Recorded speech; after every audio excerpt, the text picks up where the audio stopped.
கிறிஸ்துவுக்குள் அன்பான சகோதர சகோதரிகள் யாவருக்கும் கர்த்தராகிய இயேசு கிறிஸ்துவின் நாமத்தினாலே உங்களை வாழ்த்துகிறேன். இந்த நாள் இனிய நாள். கர்த்தர் நமக்கென்று வைத்திருக்கிற நாள், தேவனை ஆராதிக்கின்ற நாள். இது ஹாலிடே அல்ல, இது ஹோலிடே. அந்த நாட்களிலே ரோம பேரரசு இறுதியாக சிதறப்பட்டு 10 வகையான ராயர்களாக ஆட்சி செய்தார்கள்.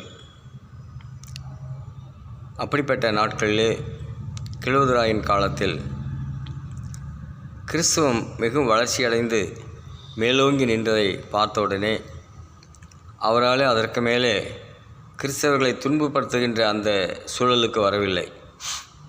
ஆகினாலே 100% கிறிஸ்தவர்கள் வேலையில் இருக்கின்றார்கள். அவர்கள் எல்லாரும் ஞாயிற்றுக்கிழமை ஆராதனைக்கு சென்று விடுகிறார்கள். ஆகையினாலே அதை ஹோலிடே என்று அவர் அறிவித்தார்.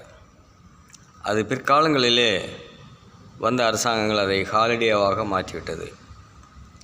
இதை நாம் ஹாலிடேவாக அனுசரிக்காமல் ஹோலிடேவாக அனுசரிக்க வேண்டும். 2025 ஜனவரி 27 முதல் பிப்ரவரி 7 வரை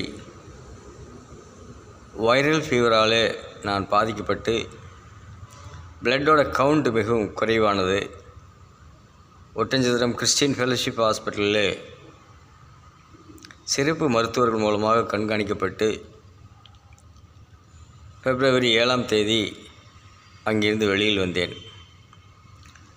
ஆனால் ஏறத்தாழ 5-6 மாதம் ஓய்வில் இருக்க மருத்துவருடைய ஆலோசனைப்படி ஓய்வில் இருந்து வேலை செய்யாதவன் சாப்பிடாது இருக்க கடவன் என்ற வார்த்தையின்படியாக ஒரு சீரிய வேலையை நான் தேடி கண்டுபிடித்து ஒரு பெரிய நிறுவனத்திலே பணியமர்த்தப்பட்டிருக்கிறேன். ஆகையினாலே நீங்கள் யாரும் ஒரு பெரிய நிறுவனம் என்றால் அதிகமான பணம் வரும் என்று நினைக்காதீர்கள். அங்கே அனுபவம் அதிகமாக கிடைக்கிறது.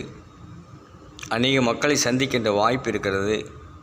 சராசரி 50க்கு மேற்பட்ட மக்களை புதிதாக தினமும் சந்திக்கின்றேன். அதில் கிறிஸ்தவ நம்பிக்கையுள்ளவர்களும் பிற தெய்வ நம்பிக்கையுள்ளவர்களும் வருகின்றார்கள். இப்படிப்பட்டவர்களோடு சந்திப்பதற்கான ஒரு வாய்ப்பை தேவன் எனக்கு மறுபடியும் தந்திருக்கின்றார்.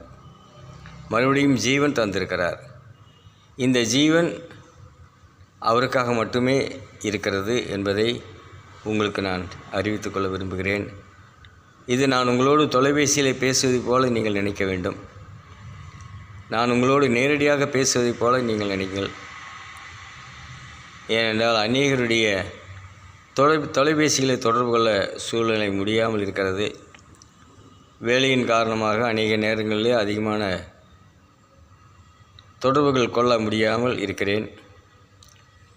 நேரடியாக உங்களை சந்திக்க முடியாத நிலையில் இருக்கிறேன். இனியும் ஜெனரல் ஹெல்த் சரிவர இன்னும் சரியாகவில்லை. ஆனாலும் தினமும் அரை மணி நேரம் நடந்து பணிஸ்தலத்துக்கு வருகிறேன்.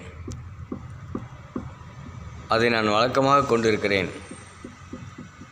இரவு வேளை ஒரு 10 மினிட் தூரத்திலே ₹5 கட்டணத்திலே இறங்கி மீண்டும் 10 நிமிடம் நடக்க வேண்டும்.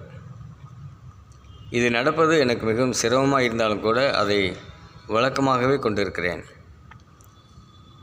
வருகின்ற நாட்களிலே அல்லது வருகின்ற ஆண்டுகளிலே உங்களை நேரடியாக சந்திக்க தேவன் எனக்கு உதவி செய்வார். அநேக நேரங்களிலே அநேக நேரங்களிலே நீங்கள் என் மீது அன்பு செலுத்தினீர்கள். அன்பு மட்டுமல்ல, உங்களுடைய பணத்தாலும் எனக்கு உதவினீர்கள். மருத்துவமனையில் இருந்தபோது ஏறத்தாழ ஒரு ₹75,000 மேலே செலவாகியிருக்கிறது. அதை திருப்பி அடைக்க வேண்டும், கொடுக்க வேண்டும். ஓய்வில் இருந்தபோது அநேகர் எனக்கு தார்மீக உதவி செய்தார்கள். இப்படியாக ஏறத்தாழ ₹1,00,000 கூடுதலாக எனக்கு மருத்துவ ரீதியாக உதவி செய்திருக்கிறார்கள். ஒரு பெரிய கடன் சுமை இருக்கிறது, அதை கட்டி தீர்க்க வேண்டும். நீங்கள் விரும்பினால் எனது வாட்ஸ்அப் எண்ணிலே தொடர்பு கொண்டு தயவுகூர்ந்து நீங்கள் எனக்கு உதவி செய்ய வேண்டுமாய் கேட்டுக்கொள்கிறேன். நான் வேலை செய்வது என்னுடைய அன்றாட செலவுகள், உணவு போன்ற காரியங்களுக்கு உதவியாக இருக்கிறது. வேலை செய்ய வேண்டும் என்ற நோக்கம் எப்போதும் என்னுடைய இதயத்தில் இருக்கும். ஆனாலும் கர்த்தருடைய ஊழியத்திலே அநேகரை சந்திக்க முடியாமல் இருக்கிறேன். சந்திப்பதற்கான சந்தர்ப்பங்கள் கர்த்தர் கண்டிப்பாக தருவார். நான் இன்னும் நல்ல முறையிலே ரெடியாகி உங்களை முகமுகமாய் வந்து சந்திப்பேன்.